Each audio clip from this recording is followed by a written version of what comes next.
tetap dinilai baik, kredibel dan prospektif, terbukti tidak ada penurunan klasifikasi pasar misalnya yang kemudian kita hadapi. Saat ini kita masih confirm ada di kelompok emerging market seperti sebelumnya. Jadi ditunggu waktunya. Tentu kita berharap dan meyakini bahwa ukuran pasar kita, prospek dan potensi emiten-emiten dan perusahaan terbaik di tanah air, serta tentu potensi secara nasional akan kemungkinan pertumbuhan ke depan, ini juga menjadi pertimbangan yang akan mendasari penetapan klasifikasi pasar kita ke depan. Sebetulnya reformasi integritas pasar modal ini tidak berhenti di reformasi integritas. Kalau teman-teman mencermati dari 8 rencana aksi, ada aspek pendalaman pasar, likuiditas, dan enforcement yang akan kita kedepankan. Nah, ini erat kaitannya dengan kriteria di developed market misalnya, atau advanced market. Nah, itu yang justru kita harapkan fondasi awal ini, kalau kemudian didorong lebih jauh, bukan malah kita stay di kelas market sekarang. Kenapa tidak?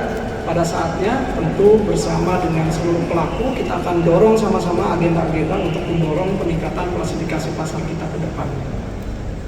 Ketua Dewan Komisioner Otoritas Jasa Keuangan, Friederika Widiasari Dewi meminta investor tidak panik menyikapi pengumuman rebalancing saham dalam indeks MC. Menurut Friederika, kekuatan utama pasar modal Indonesia saat ini ditopang oleh investor domestik yang terus mengalami pertumbuhan signifikan. Hingga saat ini, jumlah Single Investor Identification atau SID tercatat mencapai 26,8 juta investor. Pernyataan tersebut disampaikan Friederika di Bursa Efek Indonesia, Jakarta, Selasa. OJK menilai investor domestik, baik institusi maupun retail, akan menjadi penopang utama pasar modal nasional di tengah ketidakpastian ekonomi global. Karena itu, OJK terus mendorong peningkatan partisipasi investor domestik agar pasar modal Indonesia memiliki daya tahan yang kuat terhadap dinamika eksternal. Friederika juga mengakui reformasi integritas pasar modal yang tengah dilakukan memang dapat memicu penyesuaian harga saham dalam jangka pendek. Hal itu berkaitan dengan proses rebalancing yang dilakukan penyedia indeks global MSCI berdasarkan transparansi data pasar modal Indonesia. Meski demikian, OJK optimistis langkah reformasi tersebut akan memberikan dampak positif dalam jangka panjang, serta meningkatkan kepercayaan investor terhadap pasar modal Indonesia. Friederika pun meminta pelaku pasar tidak membangun sentimen berlebihan terhadap pengumuman MSCI yang dijadwalkan berlangsung pada 12 Mei tahun 2026.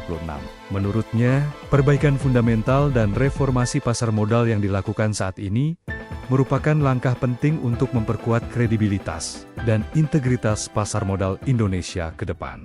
Saham Brand dan DSSA berpotensi keluar dari indeks MSCI Indonesia Large Cap setelah masuk kategori High Shareholding Concentration atau HSC. Ini membuat kedua saham diperkirakan menghadapi tekanan jual dari investor institusi dan passive fund usai pengumuman evaluasi indeks MSCI.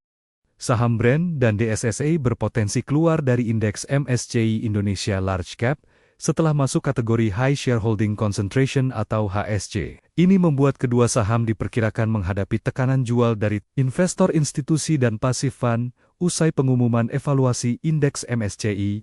Pemirsa, Indonesia mendorong penguatan konektivitas infrastruktur antar negara ASEAN.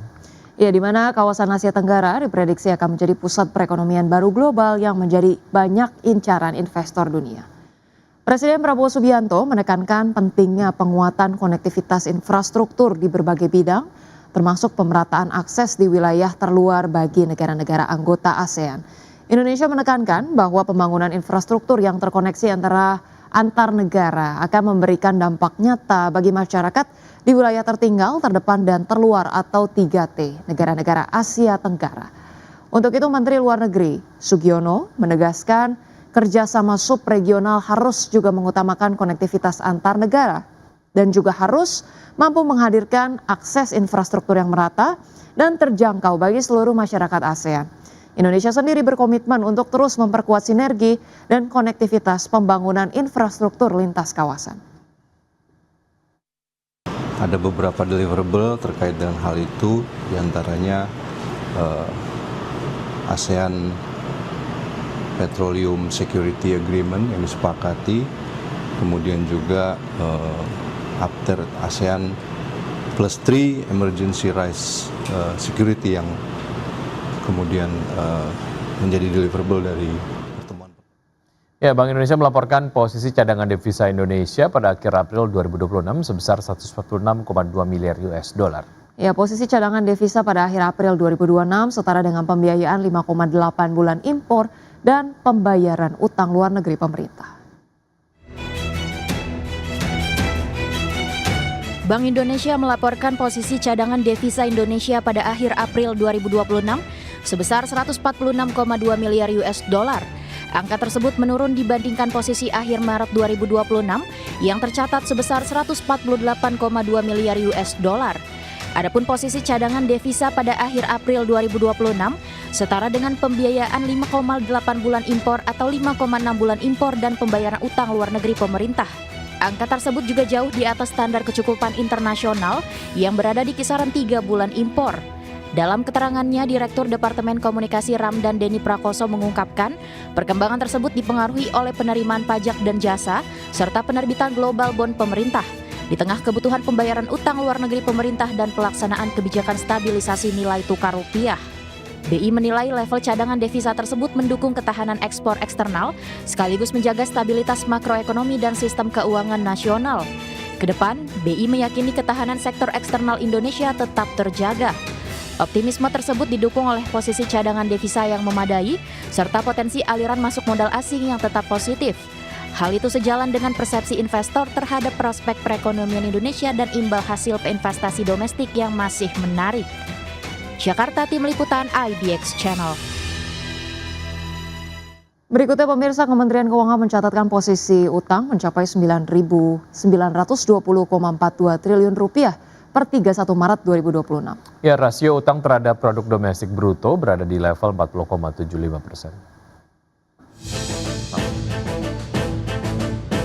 Direktorat Jenderal Pengelolaan Pembiayaan dan Risiko Kementerian Keuangan mencatat posisi utang mencapai 9.920,42 triliun rupiah per 31 Maret 2026. Dari total tersebut, mayoritas utang masih berasal dari penerbitan surat berharga negara yang mencapai 8.652,89 triliun rupiah atau sekitar 87,22% dari total utang pemerintah. Sementara itu, komponen peminjaman tercatat sebesar 1.267,52 triliun rupiah. Data tersebut menunjukkan struktur pembiayaan pemerintah masih bertumpu pada instrumen pasar keuangan domestik melalui penerbitan obligasi negara. Berdasarkan data yang resmi DJPPR, Kementerian Keuangan, rasio utang terhadap produk domestik bruto berada di level 40,75%. Angka tersebut masih berada di bawah batas maksimal rasio utang yang diatur dalam Undang-Undang Keuangan Negara sebesar 60% terhadap PDB. Pemerintah menyatakan pengelolaan utang dilakukan secara cermat dan terukur untuk mencapai portofolio utang yang optimal sekaligus mendukung pengembangan pasar keuangan domestik. Jakarta, Tim Liputan IDX Channel. Bursa Pacific Universal Investments mengungkapkan pengambil alihan PT Mitra Adiperkasa Tbk bertujuan untuk memperkuat pengembangan bisnis grup MAP di Indonesia dan kawasan Asia Tenggara. Adapun sebelumnya pada Jumat 8 Mei 2026, Pacific Universal Investments resmi mengakuisisi 51% saham MAP dengan nilai total mencapai 11,81 triliun rupiah. Pacific Universal Investments mengungkapkan pengambil alihan PT Mitra Adiperkasa Tbk bertujuan memperkuat pengembangan bisnis grup MAP di Indonesia dan kawasan Asia Tenggara.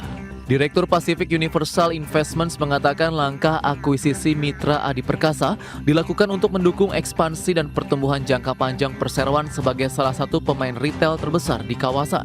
Pada Jumat 8 Mei 2026, Pacific Universal Investments resmi mengakuisisi 8,46 miliar saham MAPI atau setara 51% dari total modal ditempatkan dan disetor perseroan. Saham tersebut dibeli dari PT Satya Mulia Gema Gemilang dengan harga Rp1.395 per saham atau senilai total 11,81 triliun rupiah. Dengan rampungnya transaksi tersebut, Pacific resmi menjadi pengendali baru emiten retail gaya hidup tersebut.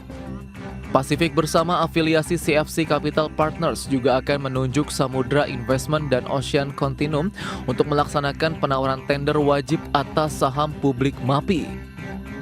Harga penawaran tender wajib tersebut ditetapkan sebesar Rp1.550 per saham sesuai ketentuan yang berlaku di pasar modal.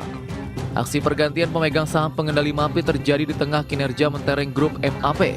Pada kuartal 1 2026, PT Mitra Adi Perkasa Tbk mencatat pertumbuhan pendapatan 32,04% secara tahunan menjadi Rp12,29 triliun. Di sisi bottom line, laba bersih perseroan naik 32,98% menjadi Rp628,04 miliar. Berbagai sumber IDX Channel. Ya, pemirsa, PT ITSEK Asia Tbk akan melakukan pemecahan nilai nominal saham atau stock split dengan rasio 1:2 sehingga nilai nominal saham berubah dari Rp25 per saham menjadi Rp12,5 per saham. Direktur PT ITSEK Asia Tbk Doni Mora mengatakan aksi korporasi tersebut telah memperoleh persetujuan pemegang saham dalam RUPS luar biasa yang digelar pada 16 April 2026. Melalui aksi korporasi ini jumlah saham ditempatkan dan di-store penuh meningkat menjadi 13,43 miliar saham. Manajemen Perseroan menjelaskan langkah stock split dilakukan untuk meningkatkan likuiditas perdagangan saham sekaligus memperluas basis investor di pasar modal. Berdasarkan jadwal yang telah diumumkan Perseroan, perdagangan saham CYBR dengan nilai nominal lama di pasar reguler dan negosiasi berakhir pada 12 Mei 2026. Selanjutnya saham dengan nominal baru mulai diperdagangkan di pasar reguler dan negosiasi pada 13 Mei 2026.